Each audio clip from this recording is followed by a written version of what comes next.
রাসূলের সুপারিশ আর নবীর পাওনা তার উম্মতের কাছে হলো নবীর তরিকা বা পদ্ধতি অনুযায়ী জীবনযাপন করা।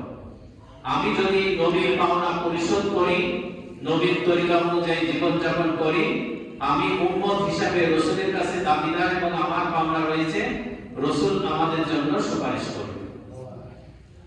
তেমনি ভাবে কেউ যদি কোনো পিতামাতা বা সন্তান এরকম প্রত্যেকের কাছেই তো পাওনা আছে। আমরা যদি পিতামাতা হয়ে থাকি, আমাদের কাছে সন্তানের পাওনা আছে এবং সন্তানের কাছেও পিতামাতার পাওনা আছে। এইভাবে আমাদের পাওনাগুলো পরিশোধ করতে থাকে। পৃথিবীর ভিতরে মানুষ বিভিন্ন ভাগে বিভক্ত হয়ে থাকে। এক জায়গায় পাইলাম যে সারা পৃথিবীর মানুষ চারিত্রিক গুণাবলীতে 4 ভাগে বিভক্ত। একদল মানুষ অসৎ চরিত্রের অধিকারী, দ্বিতীয় নম্বর মানুষ সৎ চরিত্রের অধিকারী, 3 নম্বর মানুষ উত্তম চরিত্রের অধিকারী, আর 4 নম্বর মানুষ মহান চরিত্রের অধিকারী। এই মানুষের ভিতরেও 4 ভাগে ভাগ করা হয়েছে। অসৎ চরিত্রের অধিকারী কোন ব্যক্তি? অসৎ চরিত্রের অধিকারী ওই ব্যক্তি যারা মানুষকে অন্যায়ভাবে কষ্ট দেয়, মানুষকে অন্যায়ভাবে কষ্ট দিয়ে থাকে, এরা অসৎ চরিত্রের অধিকারী। অন্যায়ভাবে একজন মানুষকে মামলা মোকদ্দমায় ফেলে দিয়েছে, অন্যায়ভাবে একজন মানুষের মাল আত্মসাৎ করতেছে, অন্যায়ভাবে একজন মানুষের উপর জুলুম করতেছে। অথচ হাদিসে কুদসির ভিতরে বলা হয়েছে, আল্লাহ তাআলা বলতেছেন, হে আমার বান্দারা, আমি আমার উপর জুলুমকে হারাম করেছি, অতএব তোমাদের উপরও আমি জুলুমকে হারাম করেছি। তোমরা সকলেই বস্ত্রহীন ছিলে ওই ব্যক্তি ব্যতীত যাকে আমি পোশাক পরাই, অতএব তোমরা আমার কাছে পোশাক চাও, আমি তোমাদেরকে পোশাক দান করব। তোমরা সকলেই ক্ষুধার্ত ছিলে ওই ব্যক্তি ব্যতীত যে আমার কাছে খাবার চায়, অতএব তোমরা আমার কাছে খাবার চাও, আমি তোমাদেরকে খাবার দান করব। তোমরা সকলেই পথভ্রষ্ট ছিলে ওই ব্যক্তি ব্যতীত যে আমার কাছে পথের সন্ধান চায়, আমি তাকে সঠিক পথ প্রদান করব। অতএব তোমরা আমার কাছে সঠিক পথ চাও, আমি তোমাদেরকে সঠিক পথ দান করব। তোমরা এবং তোমাদের পূর্ববর্তী এবং পরবর্তী সকলেই মিলে যদি আমার সাম্রাজ্যের কিছু ক্ষতি করার চেষ্টা করো, তোমরা কিঞ্চিত পরিমাণ কোনো ক্ষতি করতে পারবে না।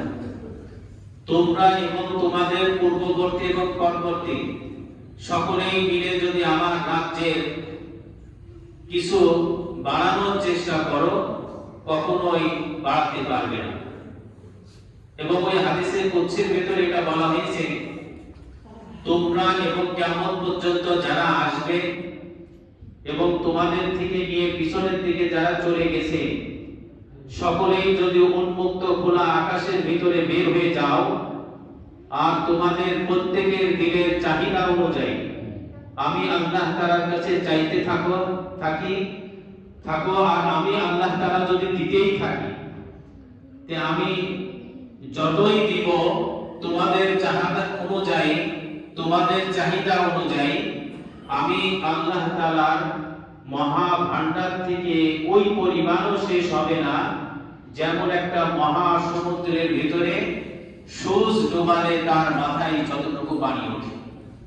এজন্য ওই আল্লাহ তাআলা আমাদের উপর জুলুমকে হারাম করেছেন, অথচ আমরা অন্যায়ভাবে মানুষের উপর জুলুম করে থাকি। এই লোকগুলাকেই বলা হয়েছে অসৎ চরিত্রের অধিকারী। অন্যায়ভাবে একজনের মাল আত্মসাৎ করার চেষ্টা করি, অন্যায়ভাবে একজনকে মামলা মোকদ্দমায় ফেলে দিয়ে তার টাকাগুলো কিভাবে হাতিয়ে নেওয়া যায়, এই ফিকিরে থাকি।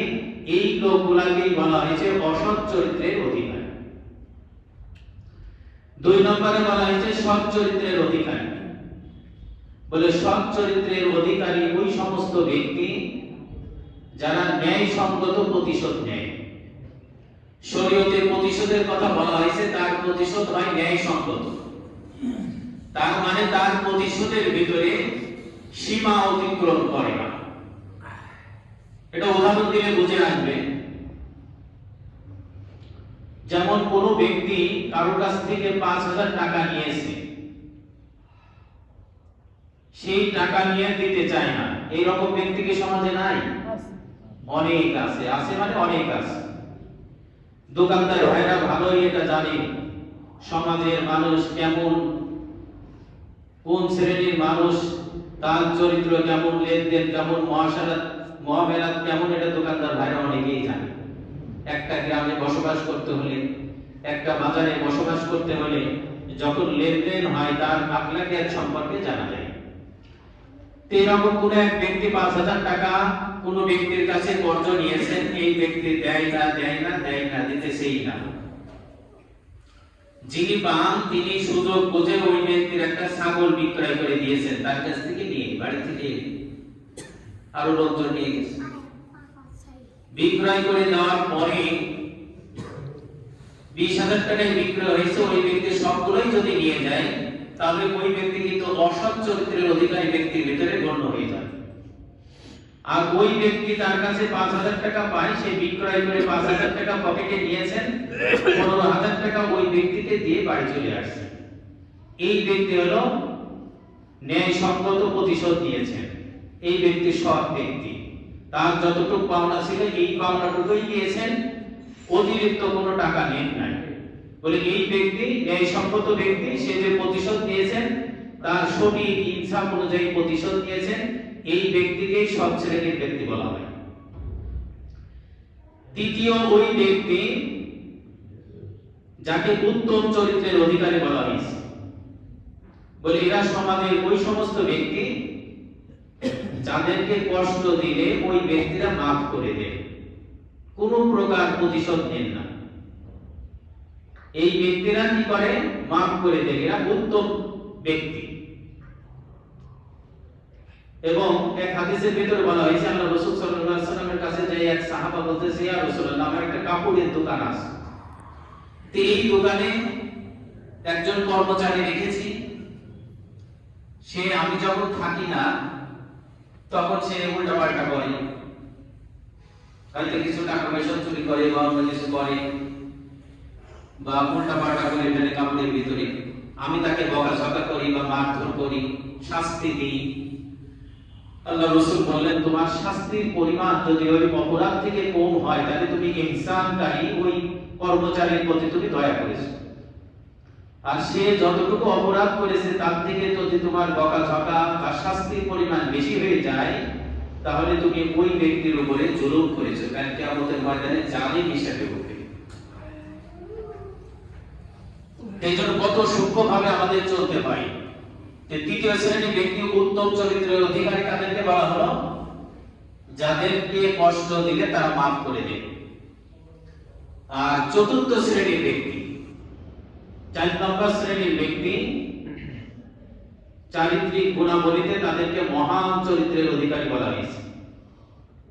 কোরআনের ভাষায় তাদেরকে বলা হয়েছে ইন্নাকা লাআলা খুলুকিন আযীম, যেটা আমাদের রাসূলকে উদ্দেশ্য করে বলা হয়েছে, হে রাসূল নিশ্চয় আপনি উত্তম চরিত্রের অধিকারী, মহান চরিত্রের অধিকারী।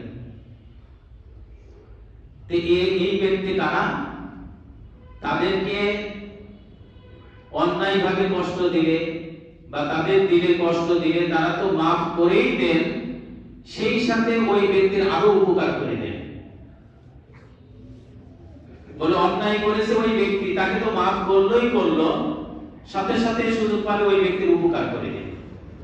এদেরকে মহান চরিত্রের কথা বলা হয়েছে। এর জন্য চরিত্রবান ব্যক্তিও সমাজের ভিতরে ৪ শ্রেণীর আছে। সমগ্র পৃথিবীর ভিতরে এই ৪ শ্রেণীর মানুষ আছে।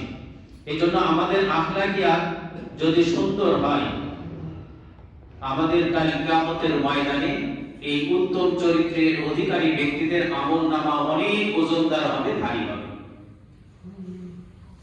এজন্য আমি আপনি চলে যাব, বলা হয়ে থাকে যে আমি যেদিন পৃথিবীর বুকে এসেছিলাম আমার কান্নাটাই সকলের খুশির কারণ ছিল।